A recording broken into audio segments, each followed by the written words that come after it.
साधक में ये दो वृत्तियां नाम पैदा करता है।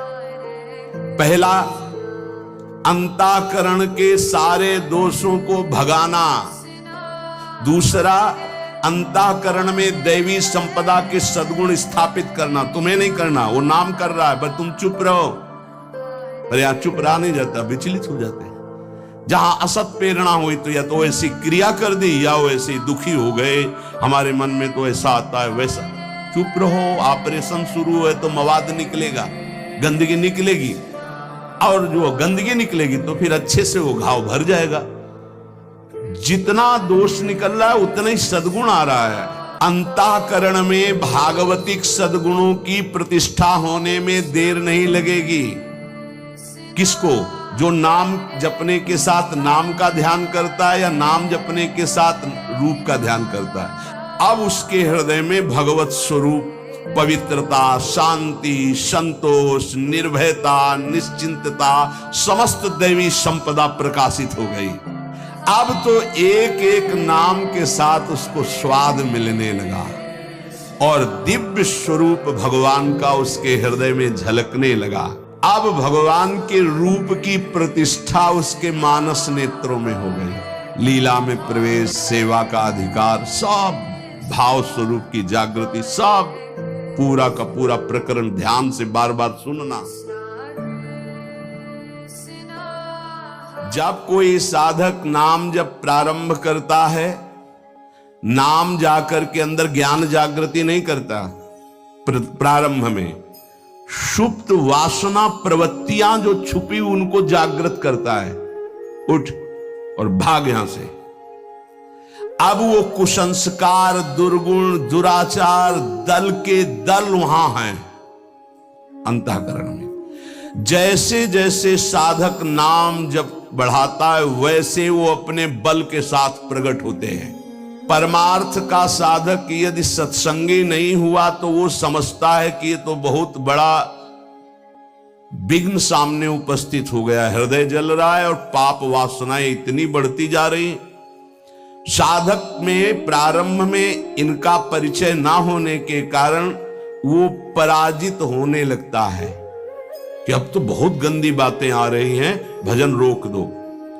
अतएव साधक घबराए नहीं, इन विकारों के अधीन न हो, नाम जप रूपी परम साधन छोड़े नहीं। बिल्कुल मंगलमयी बात समझ लो, ये बात कई बार हो चुकी है, पर जो लिखा हुआ है उसे सुनोगे तो ज्यादा विश्वास हो सकता है। वैसे लगेगा ये अपने मन से कहते हैं। साधक प्रारंभ में पराजित करने की सामर्थ्य नहीं रखता, अतएव घबरा करके इनका परिचय ना जानने के कारण वो या तो इनके अधीन होकर फिर गलत कार्य करने लगता है या भयभीत होकर साधन नाम जप करना छोड़ देता है।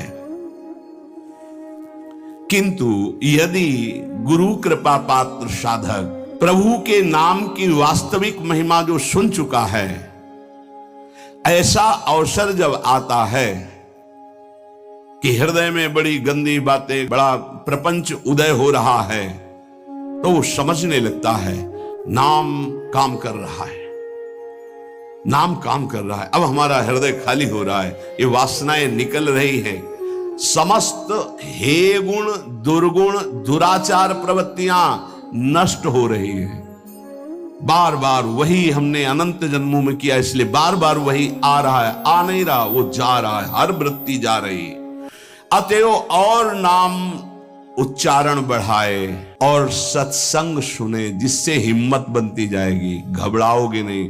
बड़ा भारी युद्ध है, एक दिन में सब डिलीट नहीं हो जाएंगे, धीरे धीरे। जिन गुणों से भगवान रीझते हैं, ध्यान देना, एक विकार गया, एक गुण आ गया, वो विकार की वृत्ति गई, दूसरा गुण आ गया, खाली नहीं रखता।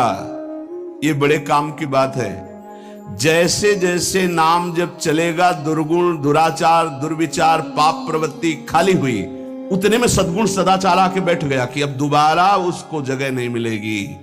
और धीरे धीरे वो पूरे के पूरे दुर्गुण दुराचारों को हटा करके साधक में सद्गुण सदाचार स्थापित कर देता है। नाम, पहला प्रभाव नाम का। साधक को ये बात ध्यान रखनी है कि ये दो वृत्तियां आपके अंदर प्रारंभ में होंगी, दोषापनयन और गुणाधान। दोषापनयन, जो दोष वृत्तियां हैं उनको निकलना और उनकी जगह में सद्गुण सदाचार स्थापित करना, ये नाम करेगा। तुम्हें चुप रहना है, राधा राधा राधा राधा राधा राधा। विचलित नहीं होना कि मन बहुत हमारा परेशान करता है, बहुत विकार आ रहे हैं, अब कैसे रहूं। खुशी मनाओ, गंदी बातें निकल रही हैं। पर साधक कैसे खुशी मनावे?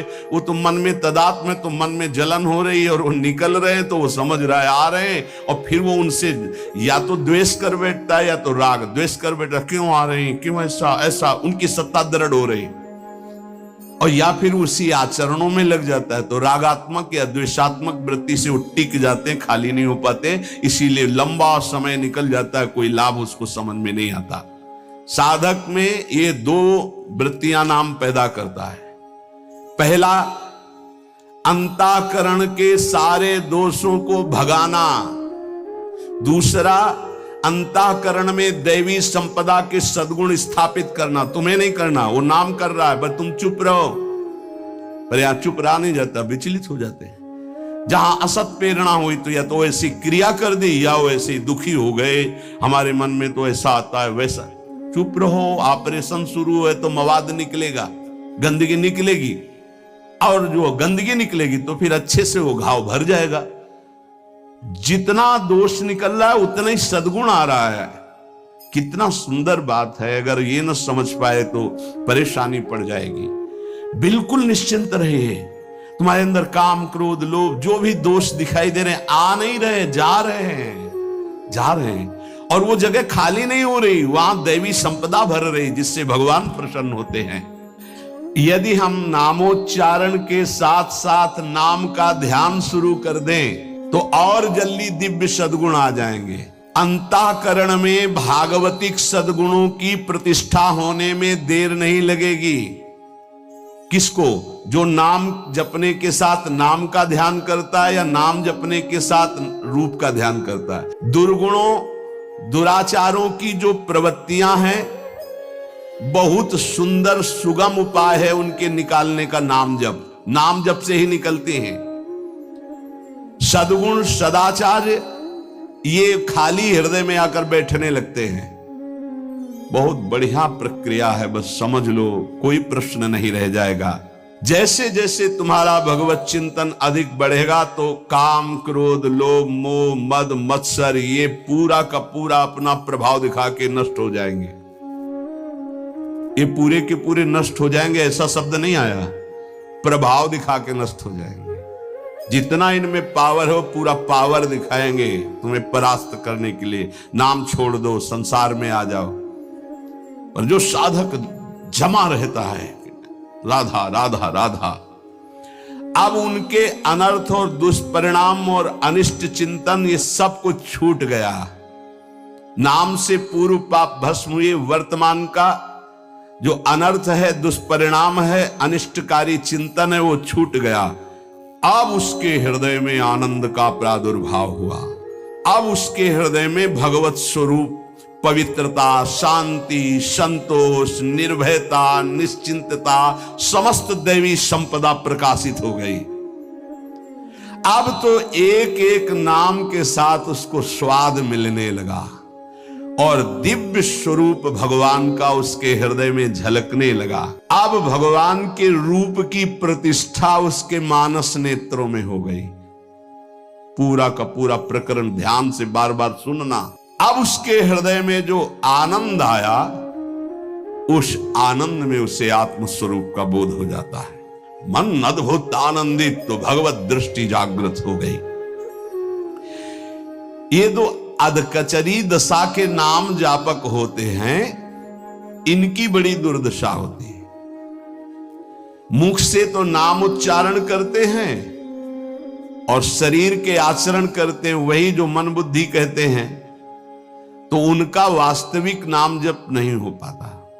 क्योंकि थोड़ी देर मुख से नाम उच्चारण कर लिया, फिर असत आचरण किए, असत चिंतन किए, तो ये जो अधकचरापन है ये बहुत कष्ट देने वाला है। सच्चा नाम स्मरण जो पीछे वर्णन किया गया, आपको परास्त नहीं होना, बराबर नाम। इसके साथ जब नाम का चिंतन, रूप का चिंतन, तब समझो कि आप अधकचरी अवस्था से बाहर आ गए। अभी तो बहुत गंदी बातें चिंतन में आती हैं, अभी तो लड़ना पड़ेगा, इतना तो लड़ने के लिए तैयार रहो। अगर ये कह दो ये सब हमसे नहीं होगा, तो एक उपाय है, किसी महाभागवत को पूरा जीवन समर्पित कर दीजिए, खत्म खेल आपका। ये भी देख लीजिए करके, पूरा जीवन अक्षरशः समर्पित, थोड़ी गुरुदेव की बात और थोड़ी मेरे मन की बात। ये अधकचरापन, भगवान ने नारद जी को कहा था, अधकचरे योगी का मेरा साक्षात्कार नहीं होता। थोड़ा गुरुदेव की बात माननी है, थोड़ी अपनी बात माननी है, अधकचरापन। पूरी बात गुरुदेव की माननी है, बस बढ़िया बात बन जाएगी। जब निकले वो मूड़े मुड़ा लिया है भगवत मार्ग में, फिर क्या, फिर अपने मन की बात क्या रह गई। नाम, नामी और नाम धारक तीनों एक हो जाते हैं, ध्यान दीजिए, अभेद हो गया। नाम, नामी और नाम धारक तीनों एक हो गए। नाम में, नामी में, नाम धारक भगवत स्वरूप, कोई अंतर नहीं रह गया नाम में, नामी में और नाम जापक में। ये परिपक्व अवस्था नाम की, जापक की हुई। नाम स्मरण की बात जिह्वा से नाम, कंठ से नाम और फिर हृदय से नाम प्रारंभ हो जाता है, अंतरात्मा से। अब जब हृदय से नाम चल रहा है तो प्रेम स्फुरित हुआ, बस सब सामर्थ्य जागृत हो गई। प्रेम जागृत होते ही सब सामर्थ्य जागृत हो गई। भगवत प्रेम हो गया तो शेष सब बातें, लीला में प्रवेश, सेवा का अधिकार, सब भाव स्वरूप की जागृति, सब। जैसे बछड़ा आ जाए तो गाय रंभाती हुई स्वयं आ जाती है, ऐसे ही जहां उसके हृदय में प्रेम स्फुरित हुआ तो प्रेम लक्षणा भक्ति जागृत होते ही प्रिया प्रीतम उसके हृदय में आ गए। जैसे बछड़ा आ गया ना, गाय आ जाएगी, बछड़ा के पीछे रंभाती गाय, ऐसे ही प्रेम भाव जहां जागृत हुआ प्रिया प्रीतम आ गए। ये न किसी साधना से न योग से ये नहीं होता है, ये नाम से होता है, गुरु प्रदत्त नाम से।